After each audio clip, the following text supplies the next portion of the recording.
সুপ্রভাত সবাইকে। নৈনিতালের তাল্লিতাল বাস স্ট্যান্ডের কাছে আমি আছি। এইখান থেকে রাইট সাইডে যে রাস্তাটা চলে যাচ্ছে, এটা সোজা ধরে যদি আমরা এগোই তাহলে আমরা পৌঁছবো টিআরএইচ সরোবর KMN এর যে রেস্ট হাউসটি আছে। সকাল 7:30, সুন্দর রোদ, লোকে মর্নিং ওয়াক করতে বেরিয়ে গেছে। তা আমি বেরিয়েছি একটু হোটেলটার সার্ভে করার জন্য।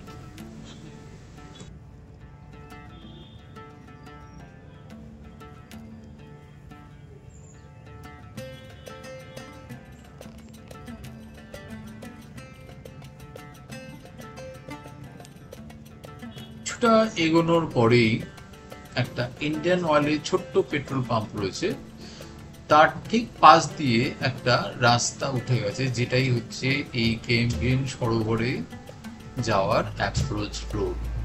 তো এটা ব্লক করা থাকে যাতে বাইরের গাড়িরা এসে পার্কিং না করে দিতে পারে। তো আমি একটু নিচু হয়েই ঢুকে এলাম। এই হলো সরোবর, যেটা তাল্লিতাল মোড়ের কাছেই রয়েছে, অপারেট করে KMN।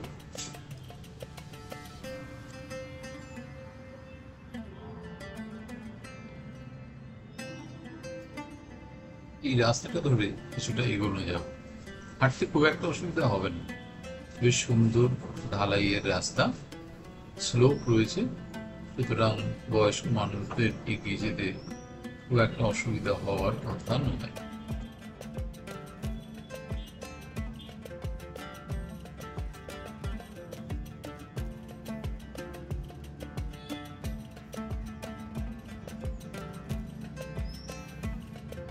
এই রাস্তাটা ধরে কিছুটা এগোনোর পর একটা লিফট পেয়েছে, যেটা একদমই নতুন, আগে এটি ছিল না।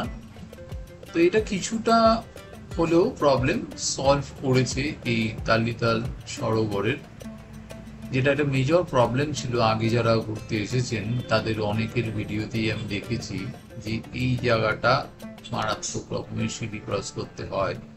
তো ওটা ওরা কিছুটা রেকটিফাই করেছে এই লিফটটা বসিয়ে দিয়ে।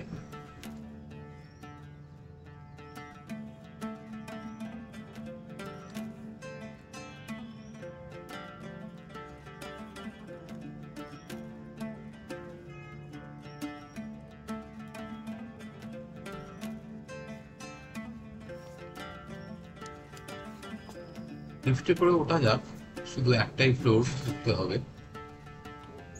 আর লিফটে দিয়ে উঠতে গিয়ে বেশ সুন্দর লেকের মনোরম ভিউ এনজয় করতে করতে আমরা ফার্স্ট ফ্লোরে এসে পৌঁছে যাব।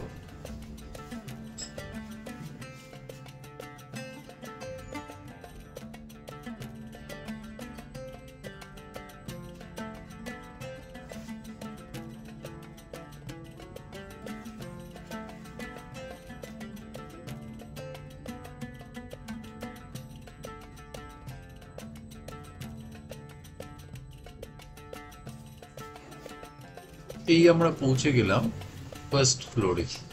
ফার্স্ট ফ্লোর মানে এখান থেকেই অ্যাকচুয়ালি ওদের গ্রাউন্ড ফ্লোর শুরু। এই যে নিচে সিঁড়িটা দেখা যাচ্ছে, এই পুরো সিঁড়িটা আগে সবাইকে উঠতে হতো যখন লিফট ছিল না। এখন এই লিফট করে দেওয়ার ফলে এই এতটা সিঁড়ি অ্যাটলিস্ট আমরা লিফট দিয়ে কভার করে দিতে পারি। লিফটের থেকে বেরিয়ে এই প্যাসেজটা দিয়ে সোজা এগিয়ে এলেই বাঁদিকে একটা ছোট্ট গার্ডেন মতন করা থাকে, এবং সেখানে একটা মডেল রয়েছে, কুমায়ুনীর দুই মহিলা, তারা কিন্তু কাজ করছে, এবং পেছনে ব্যাকড্রপের পুরো নৈনিতাল লেকটা রয়েছে। এবার আমরা সোজা এগিয়ে যাব। হ্যাঁ, আপনারা কিন্তু এইবার কতগুলো সিঁড়ি আমি ক্রস করছি এগুলো কাউন্ট করে নিচ্ছি। এই তো লিফটে করে চলে এলাম, এইবার শুরু হচ্ছে সিঁড়ি।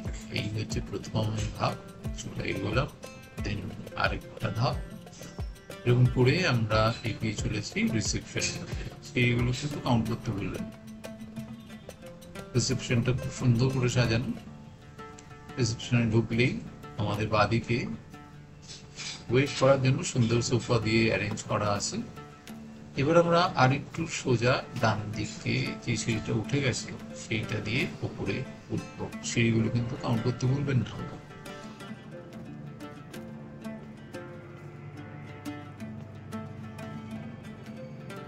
এবার আরেকটু উঠলে বাদিকে হচ্ছে ওদের ডাইনিং এরিয়া। আর বিরাট ডাইনিং এরিয়াতে বেশ একসাথে অনেকগুলো লোক কিন্তু খেতে পারে। এখানেই ওদের ডিনার, লাঞ্চ, ব্রেকফাস্ট এগুলো সব সার্ভ করা হয়। চলুন আবার কিছুটা সিঁড়ি ভাঙা যাক। সোজা এগিয়ে চলেছি। আমার রুম ছিল ওদের ফার্স্ট ফ্লোরে, রুম নাম্বার 112। তো ফার্স্ট ফ্লোরের জন্য এই সিঁড়ি কিন্তু ভাঙতেই হবে। হয়তো আগামী 1-1.5 বছরের মধ্যে এখানেও ওই লিফট বসানোর কাজ চলছে। আবার কিছুটা ফ্লোর হয়তো আমরা লিফটে করে উঠে যেতে পারবো। তো এখন আপাতত এই কয়েকটা সিঁড়ি আমাদেরকে উঠতেই হবে। বয়স্ক মানুষদের এখানে এলে এই প্রবলেমটা কিন্তু ফেস করতে হবে, সুতরাং আপনারা একটু ভেবে নিয়ে তারপর এই বুকিংগুলো করবেন।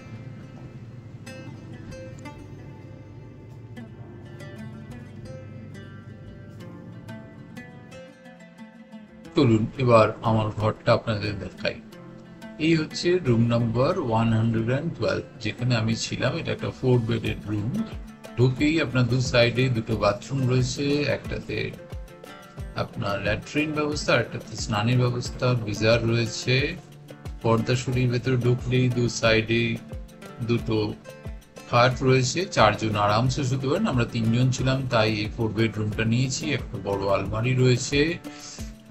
আর এদিকে দেখুন দরজার দু সাইডে দুটো খাট, ওপরে খাটের উপরে কভার রয়েছে, কিছু জিনিস রাখতে পারেন। লম্বা একটা মিরর আছে আর ব্যালকনি তার সাথে অ্যাটাচড। এই ব্যালকনি থেকে আপনি লেকের ভিউ পেয়ে যাচ্ছেন, কিন্তু নিচের ফ্লোরের ছাদটা একটু অবস্ট্রাকশন করছে। আপনি যদি উপরের ফ্লোরটা নিতে পারেন তাহলে এই অবস্ট্রাকশনটা থাকবে না, কিন্তু মনে রাখবেন আরো নাম্বার অফ সিঁড়ি কিন্তু বেড়ে যাবে। হ্যাঁ, নাম্বার অফ সিঁড়ি কাউন্ট করেছেন তো? এবার ঘরের মধ্যে একটা ছোট্ট টেবিল, দুটো চেয়ার দেওয়া রয়েছে, ওদিকেও আরেকটা টেবিল রয়েছে, তার সাথে একটা চেয়ার, একটা এলসিডি টিভি রয়েছে, বেশ বড়ই আছে। এই হচ্ছে আমার আস্তানা নৈনিতালের KMBN সরোবর। আশা করি আপনাদের ভালো লাগলো ভিডিওটা।